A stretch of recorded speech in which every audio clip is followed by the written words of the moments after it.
ever really stop and think about your relationship with your phone or your computer? It's not a one-way street. It's a conversation, a constant back and forth. You tell it what to do, and it answers back. So today, we're going to break down exactly how that conversation works, from the very first word you type to its final reply. Let's get into it. No, I mean, really, think about it. Every single click you make, every tap on your screen, every single word you type into a search bar, that's a form of communication. It's you giving it instruction. But how does your computer actually, hear you? It all kicks off with one very simple idea, and it all comes down to this one crucial word: input. That's the official term for how we talk to our devices. It's any piece of data, any instruction at all that we send into the machine's brain, into its memory. This is the very first step in our entire digital conversation. Without input, absolutely nothing else happens. All right, so let's start with the absolute classics, the ways we've been speaking to our computers with our hands for decades now. Yep, of course, we're talking about the keyboard and the mouse. For so many of us, this is where it all began, right? The keyboard lets us type out words and commands, and the mouse lets us point, click, and interact with this whole digital world. They are the original translators for our thoughts. But, even the keyboard isn't just one thing. It's kind of like a language with a bunch of different dialects. You've got ergonomic keyboards designed for comfort, and then you have these high-speed gaming keyboards built for insane reaction times.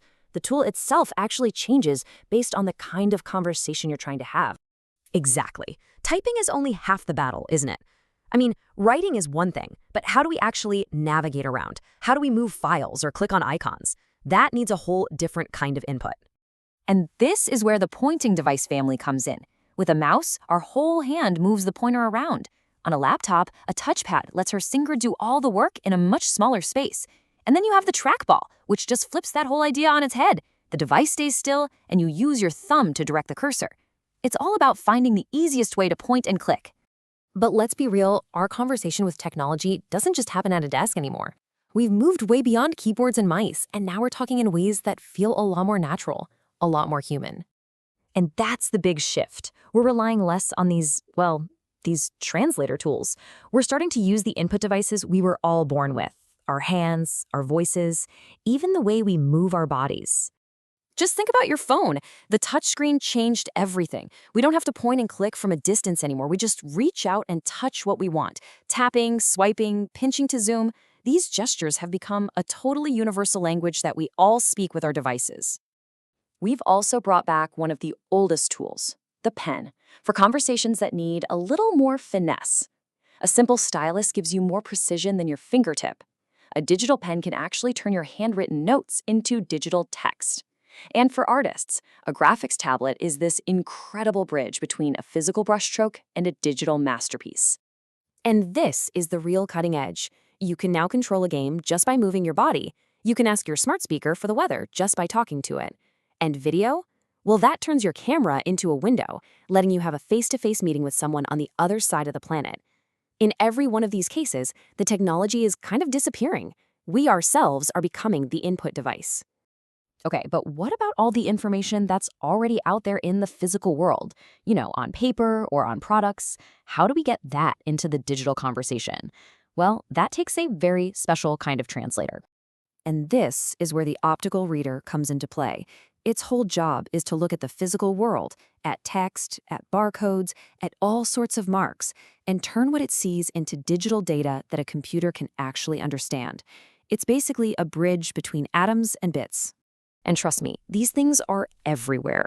They're clocking the finish times for marathon runners. They're scanning your groceries at the checkout. They're checking your lift ticket on the slopes, and they're letting you into your hotel room. Every single scan is a tiny little conversation, silently translating the physical world into digital data, happening all around us, all the time. Okay, so we have spent all this time talking about how we talk to the computer. But remember, a conversation is a two-way street. So, how does the computer talk back to us? It's honestly as simple as this. Our side of the conversation is input. The computer's reply? That's output. Every single thing a computer shows you, plays for you, or even prints for you, that's a form of output. That's its side of the conversation. Now, the most common way a computer replies is obviously through a screen. But what makes its reply a good one? Well, resolution. That just means the picture is sharp and clear. A fast response time. That's what stops a fast-moving sports game from looking all blurry. And a good contrast ratio. Well, that's the difference between seeing a washed-out gray and a true deep black when you're watching a movie. But of course, sometimes we want a reply we can actually hold in our hands, and that is the printer's job. Whether it's an inkjet putting a photo on paper, a laser printer cranking out a 100-page report, or even, get this, a 3D printer building a physical object right out of thin air. It's all output, turning digital ideas into real-world things. So where is this whole conversation headed next? Well, one of the most important directions is making sure that absolutely everyone can be a part of it. And this is the critical role of assistive technology. It's technology designed specifically to create new ways for people with disabilities to give input and receive output, making sure that nobody gets left out of the conversation. I mean, think about how powerful this is. For someone who can't use a traditional mouse, a head-mounted pointer completely changes the game. It translates simple head movements into cursor control. It completely redefines what input can even mean, and it opens up the entire digital world to so many more people. So, at the end of the day, it all leads to this one big question. As the line between our physical actions and our digital commands gets blurrier and blurrier, are we teaching the machines to better understand us, or are we the ones adapting to a whole new way of communicating with them? It's something to think about the next time you swipe, tap, or talk to your device.